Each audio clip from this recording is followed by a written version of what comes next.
আমি ড্রোনটা নিয়ে উঠলাম অনেক উপরে। দেখতে পাচ্ছেন, এটা হচ্ছে বালুয়া হাসপাতালের গার্লস হাই স্কুল। ড্রোনটি অনেক উপরে উঠছে, অনেক সুন্দর ভিউ, অনেক দূর থেকে দেখা যায় এই ড্রোনটি। কারণ এর ক্যামেরার রেজুলেশনটা ভালো, তো তাই। আর আমি নতুন, তাই আমার কন্ট্রোল বেসটা ঠিক নেই। আর যেটুকু করছি ইনশাল্লাহ অনেক সুন্দর। তার মধ্যে আবার মাঝে মধ্যে আমার ভয় কাজ করে, কখন জানি কি হয়। অনেক সমস্যার মধ্যে আছি রিমোট কন্ট্রোল নিয়ে, কারণ কন্ট্রোল বেসটা আমার ঠিক নেই, কোন দিক থেকে কোন দিক যায়। আমার নতুন, তাই আমার কন্ট্রোল বেসটা ঠিক নেই। এখন থেকে আবার আস্তে আস্তে নিচের দিকে নামতেছে,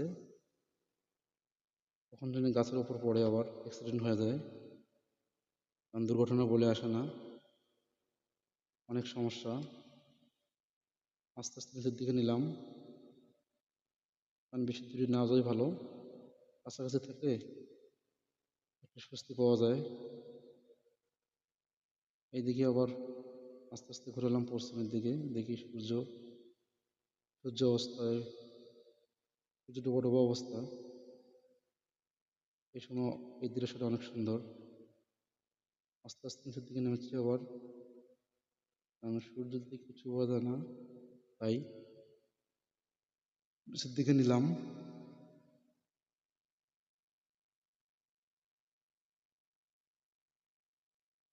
অনেক সুন্দর। আস্তে আস্তে সূর্যের আড়াল হলো, একটু নিচের দিকে আসলো, একটু সাহস পেলাম মনেতে। এই তো, আমি এই গাছের নিচে আসি, এখানে দেখি এক দুই করে করে অনেক লোক এখানে এসে পড়লো আমার এই ড্রোন দেখার জন্য। দেখতে পাচ্ছেন ছেলেরা কি আনন্দ, ওরা আবার টাটা দেয়।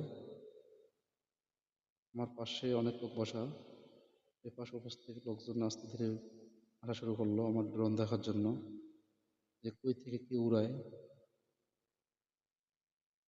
আমি এখানে বসে আস্তে আস্তে উড়াচ্ছি, দেখতে পাচ্ছেন। আবার দুজন আসলো, পাশ থেকে আবার একজন আসতেছে আমার ড্রোনকে কেন্দ্র করে। সুন্দর।